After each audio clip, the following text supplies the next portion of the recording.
Olá, alunos da Faculdade Dom Alberto, sou o professor Adam Hasselmann Teixeira, atuo profissionalmente como advogado e professor universitário nesta instituição. Leciono atualmente as disciplinas de Direito Civil 1, parte geral, Processo Civil 1, Direito Constitucional 1 e Direito Financeiro. Sou um mestre em Direitos Sociais e Políticas Públicas. Estamos aqui hoje com a tarefa de analisar 5 questões selecionadas do exame do ENAD nas matérias de Direito Civil, Direito Processual Civil e Direito Constitucional. Vamos então à análise da primeira questão selecionada. Questão 14. Chamamos de julgamento, isto é, a faculdade graças à qual dizemos que uma pessoa julga compreensivamente, a percepção acertada do que é equitativo. Uma prova disto é o fato de dizermos que uma pessoa equitativa é, mais que todas as outras, um juiz compreensivo, e identificamos a equidade com o julgamento compreensivo acerca de certos fatos. E julgamento compreensivo é o julgamento em que está presente a percepção do que é equitativo, e de maneira acertada. E julgar acertadamente é julgar segundo a verdade. Na direção do que aponta o texto de Aristóteles, verifica-se que o ser humano, de modo constante, exerce a arte de julgar. Assim o faz em situações determinadas do cotidiano, decidindo acerca de suas condutas e das dos outros, analisando medidas e fatos e avaliando situações. Com o operador do direito não é diferente, mormente com magistrados, agentes responsáveis pela tomada de decisões nas relações processuais. Com base nesse entendimento e no texto acima apresentado, avalia as seguintes asserções e a relação proposta entre elas. Asserção 1.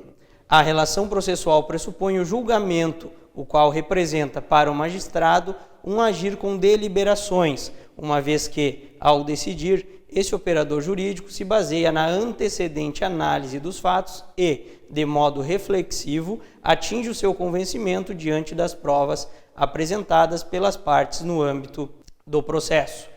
Afirmativa 2. Ao analisar os fatos apresentados na relação processual, o magistrado deve ser equânime e aproximar-se das partes envolvidas, para formar o seu convencimento com base nas opiniões por elas emitidas, o que lhe permite deliberar de modo mais sensato, justo e compreensivo com todos. Como podemos perceber, alunos, a questão trata do princípio da persuasão racional ou do livre convencimento motivado. Relembrando, o princípio da persuasão racional ou do livre convencimento motivado diz que o juiz é livre para julgar os pedidos constantes nos autos, desde que motive o seu convencimento nas provas constantes dos autos. Ele é atrelado ao princípio de dever de motivação das decisões judiciais, constante do artigo 93, inciso 9 da Constituição Federal. Assim, vimos que toda decisão deve ser motivada e essa motivação tem que estar baseada em provas que foram produzidas nos autos. Reflexo disso, inclusive, é a possibilidade prevista no nosso Código de Processo Civil atual de o juiz, de ofício, determinar a produção de provas que as partes não requereram ou até mesmo diferentes daquelas que as partes requereram, tendo em vista a formação da sua motivação, do seu convencimento íntimo. Isso quer dizer, em outras palavras, que o juiz é livre para convencer com base em provas e não em convicções pessoais que não estejam atreladas a provas produzidas nos autos e nem mesmo a convicções e ou opiniões emitidas pelas partes ou seus advogados. Voltamos então às alternativas da questão. A respeito dessas asserções, temos que analisar a opção correta. A opção A traz que as duas opções são verdadeiras, sendo que a segunda é uma justificativa da primeira. A B diz que as duas são proposições verdadeiras, mas a segunda não é uma justificativa da primeira. A terceira, letra C, diz que a asserção 1 é verdadeira, enquanto a asserção 2 seria falsa. Retomamos então a análise das afirmativas. Vejamos que a afirmativa 2 fala o seguinte: Ao analisar os fatos apresentados na relação processual, o magistrado deve ser equânime e aproximar-se das partes envolvidas para formar o seu convencimento com base nas opiniões por elas emitidas. Veja-se que, como foi afirmado anteriormente, o princípio da persuasão racional não permite que o juiz julgue com base em opiniões, mas sim e tão somente com base no seu convencimento, que deve estar lastreado nas provas que foram produzidas nos autos. Logo, a questão afirmativa 2 está incorreta e a afirmativa 1, que trata do princípio da persuasão racional ou do livre convencimento motivado, traz a afirmação correta. Assim, vemos que a única alternativa correspondente à resposta correta seria a alternativa C, que diz que a asserção 1 é correta e a asserção 2 é incorreta. Vamos então à análise da próxima questão. Questão 22. Os argumentos e a racionalidade da teoria da aparência estão fundamentados na ética das relações. Essa teoria tem por fim permitir a solução dos conflitos que surgem nos negócios jurídicos, no âmbito tanto do direito empresarial quanto do direito civil, motivados por divergências entre os elementos volitivos e as declarações feitas. A questão pergunta o seguinte: acerca da teoria da aparência, objeto do texto acima, avalie as afirmações a seguir.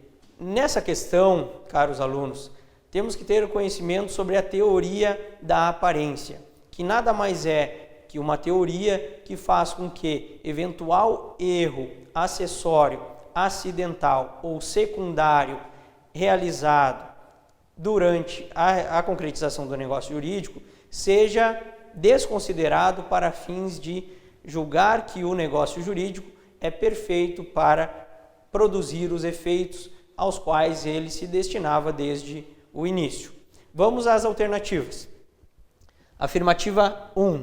A teoria da aparência pressupõe equívoco cometido por homem médio, que considera como situação de direito uma situação de fato, cercada de circunstâncias enganosas. Afirmativa 2. Nos casos em que a teoria da aparência é aplicada, adota-se a ficção de existência do erro e o negócio é validado conforme a convicção daquele que errou. Vejam bem, eu falava há pouco justamente que a teoria da aparência é uma teoria que desconsidera eventual erro cometido durante a realização do negócio jurídico. E este erro que nós falamos aqui é o erro chamado de acidental, secundário ou acessório. Aquele erro, por exemplo, que comete a pessoa que pretende adquirir um carro branco, mas acaba adquirindo um carro preto. Vejam bem, esse erro que é cometido pela pessoa que gostaria de adquirir um carro branco e acaba por adquirir um carro preto, ele não atinge a essencialidade do negócio. Isso quer dizer, em outras palavras, que o carro continua sendo o mesmo, sendo que tão somente se alterou, houve erro sobre uma característica secundária do bem que é objeto do negócio. A teoria da aparência, nesses casos, inclusive, acaba por considerar o negócio perfeitamente válido e não anulável como em tese ele seria. Portanto, vemos que as afirmativas 1 e 2 se coadunam perfeitamente ao que diz a teoria da aparência. Vejamos a afirmativa 3. A teoria da aparência tem por objetivo proteger interesses mesmo que ilegítimos, assim, mediante sua aplicação, são reconhecidos como válidos atos enganosamente praticados. Ora, qual é a teoria que se presta a proteger interesses ilegítimos? Não é o que acontece na teoria da aparência. Outra forma de vislumbrarmos a aplicação da teoria da aparência na prática cotidiana se dá no direito do consumidor. Assim, numa situação hipotética, digamos que eu vá até uma loja e queira comprar um refrigerador. Vou até a loja, procuro o refrigerador do meu interesse e inicio o processo de negociação. Fecho a contratação da empresa que irá me vender o refrigerador. Ocorre que, ao iniciar a finalização do negócio, o vendedor da loja, identificado inclusive com o seu crachá e roupa distintiva, me oferece um contrato de garantia estendida. Vejam bem, eu salientei que dentro da mesma loja, o mesmo funcionário identificado daquela mesma loja me faz a proposta de vender um contrato de garantia estendida. Esses contratos têm sido interpretados pela jurisprudência de acordo com a teoria da aparência. Isso quer dizer que eventual alegação da loja que me vendeu o refrigerador, no sentido de que não seria responsável pela cobertura securitária, ou seja, pela cobertura da garantia estendida, não teria razão de ser. Isso porque esse consumidor que foi até a loja e errou ao acreditar que a mesma empresa que lhe vendeu o refrigerador seria responsável pela cobertura da garantia estendida, é protegido pela teoria da aparência. Vejam bem, eu salientei anteriormente que esse consumidor foi até a loja que lhe vendeu o refrigerador e o mesmo consumidor, o mesmo vendedor, a mesma loja ofereceram um contrato de garantia estendida, que muitas vezes vem registrado na mesma nota fiscal de compra do refrigerador. Logo, a teoria da aparência traz um aspecto de verdade àquilo que aparentemente não seria, no sentido de responsabilizar solidariamente tanto a empresa que vendeu o refrigerador como a empresa que contratualmente seria responsável pela garantia estendida.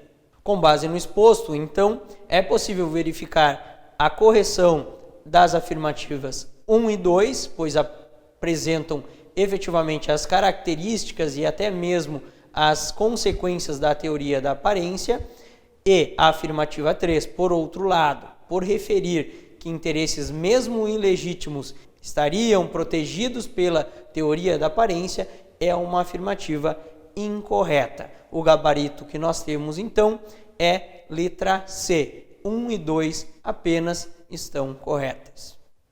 Vamos, então, à próxima questão selecionada. Questão 23.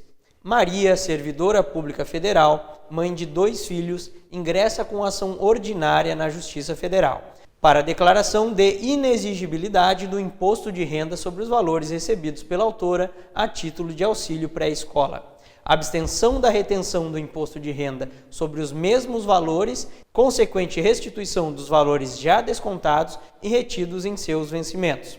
A autora requer, ainda, antecipação de tutela para evitar as retenções enquanto aguarda a decisão da lide. Utiliza como fundamento para o seu pedido decisão do STJ que traz a seguinte ementa. Nesse sentido, vejamos que a jurisprudência trazida por Maria em sua petição inicial afirma que o auxílio creche funciona como indenização, não integrando, portanto, o salário de contribuição para a Previdência, de forma que Maria sustenta o fato de que, por não considerar-se o auxílio creche como salário, não seria passível de desconto para fins de imposto de renda. Considerando esse contexto, então, avalia as seguintes asserções e a relação proposta entre elas. Temos a afirmativa 1, dizendo que o pedido de antecipação de tutela é cabível, visto que demonstra inequivocamente a verossimilhança das alegações, apontando, inclusive, sua concordância com a decisão dos tribunais, conforme requisito exigido pelo Código de Processo Civil.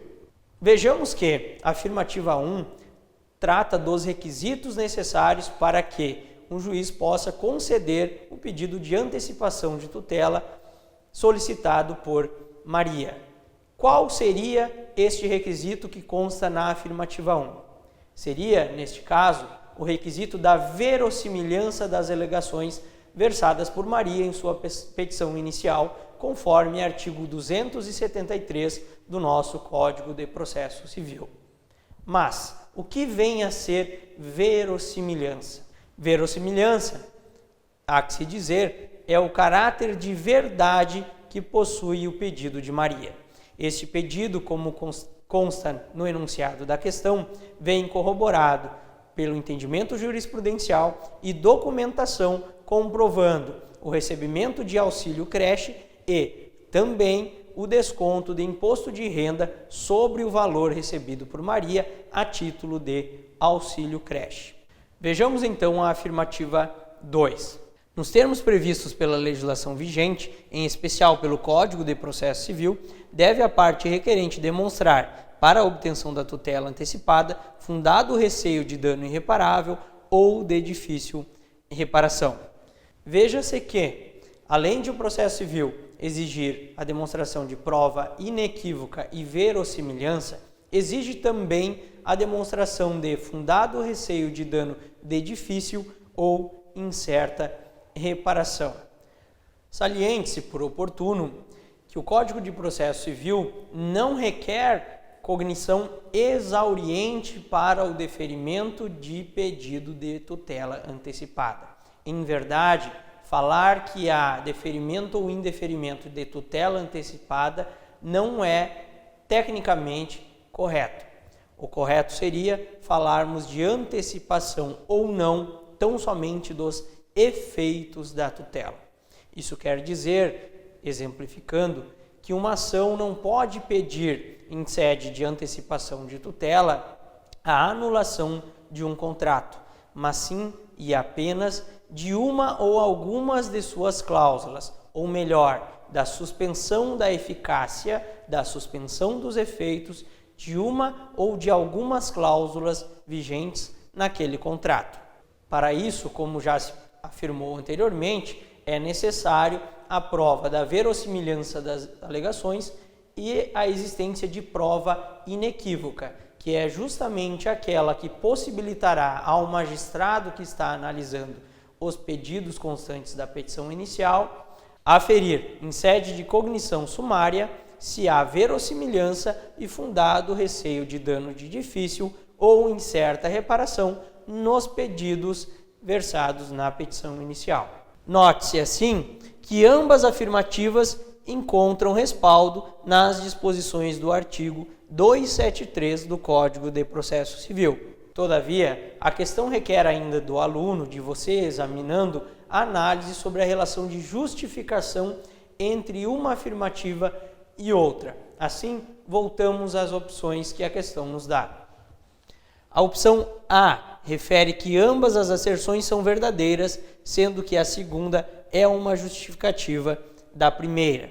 A B fala que ambas as proposições são verdadeiras, mas a segunda não é uma justificativa da primeira. Ora, há que se ter atenção no objetivo que o examinador quer atingir ao fazer uma questão asserção-razão como esta que está em análise.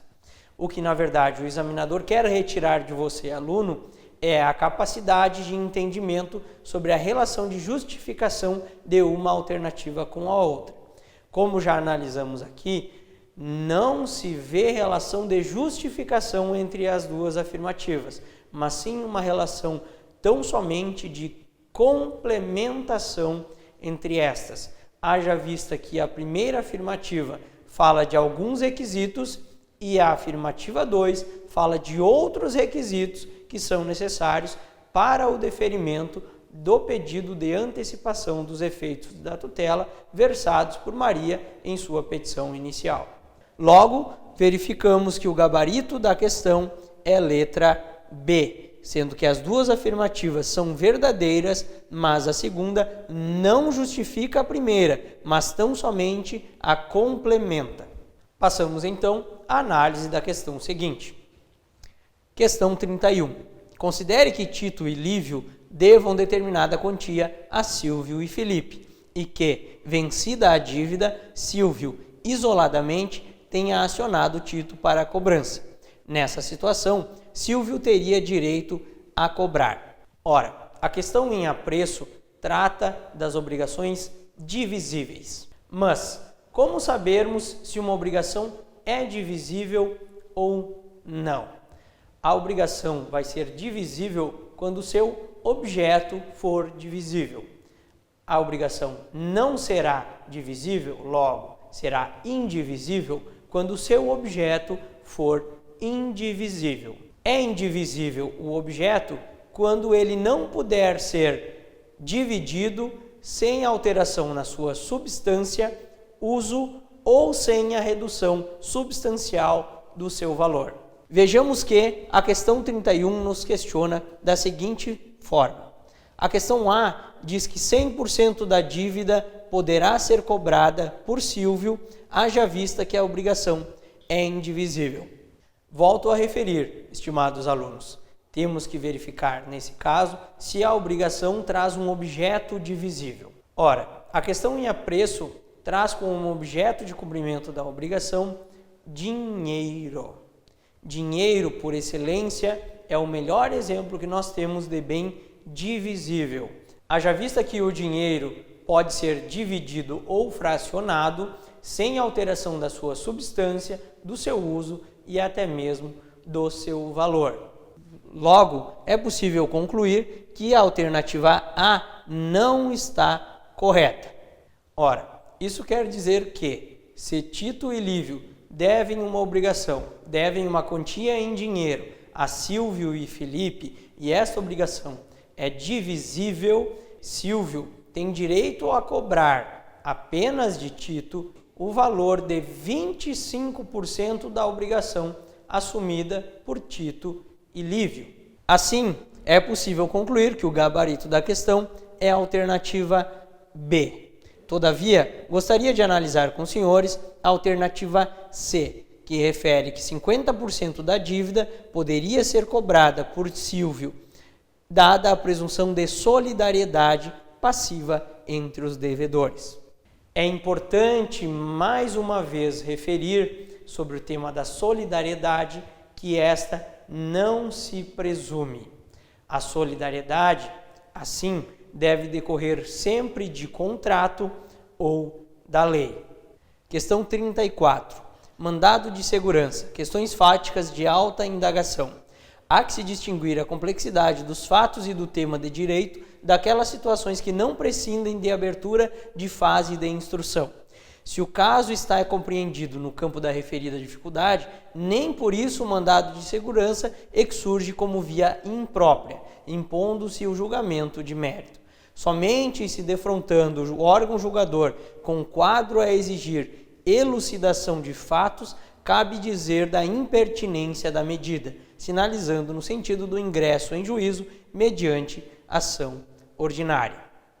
Considerando o trecho de julgamento reproduzido acima, avalie as seguintes asserções e a relação proposta entre elas. Afirmativa 1. É cabível um mandado de segurança contra a violação de direito líquido e certo, sendo estes atributos verificados pela sua comprovação imediata, independentemente da complexidade jurídica. Porque, afirmativa 2, nos casos de complexidade jurídica, a garantia oferecida pelo right é preservada, o que não ocorre em situações de complexidade fática, circunstância que exige dilação probatória e impede, por essa razão, a utilização desse remédio constitucional. Vejamos dessa forma que a própria construção das afirmativas se delineia perfeitamente com o trecho que perfaz a problemática da questão em análise. É importante relembrarmos a diferença entre direitos e garantias constitucionais. Nesse sentido, há que se dizer que os direitos têm caráter declaratório, assim como a Constituição, quando garante a todos o direito à vida. Já os remédios constitucionais ou garantias constitucionais se perfazem de caráter assecuratório. Nesse sentido, se houver um atentado ao direito à vida, há que se usar algum dos remédios constitucionais propostos pela Constituição. Da mesma forma, ocorre com o mandado de segurança, que é garantia constitucional utilizada em caráter subsidiário para proteger direito líquido e certo. Mas, por que se diz caráter subsidiário?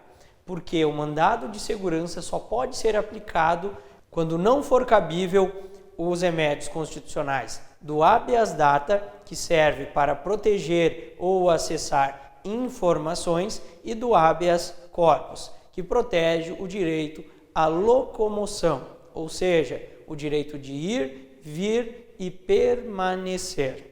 Ainda mais essencial para a resolução da questão é a compreensão de direito líquido e certo. Direito líquido e certo, nesse sentido, nada mais é do que a doutrina chama de prova pré-constituída. Aquela prova que o autor da ação, que o impetrante do mandado de segurança poderá demonstrar logo com a petição inicial, sem a necessidade de dilação ou alargamento probatório, sem a necessidade, por exemplo, de produção de prova testemunhal ou pericial. Então, é possível verificar que a questão traz como gabarito a alternativa A, haja vista que ambas as afirmativas são verdadeiras e a segunda é uma justificativa da primeira. Assim, encerramos então a análise das 5 questões selecionadas. Espero, sinceramente, ter contribuído com a construção do conhecimento de vocês, alunos, durante o árduo caminho que é a graduação. Um abraço e até a próxima.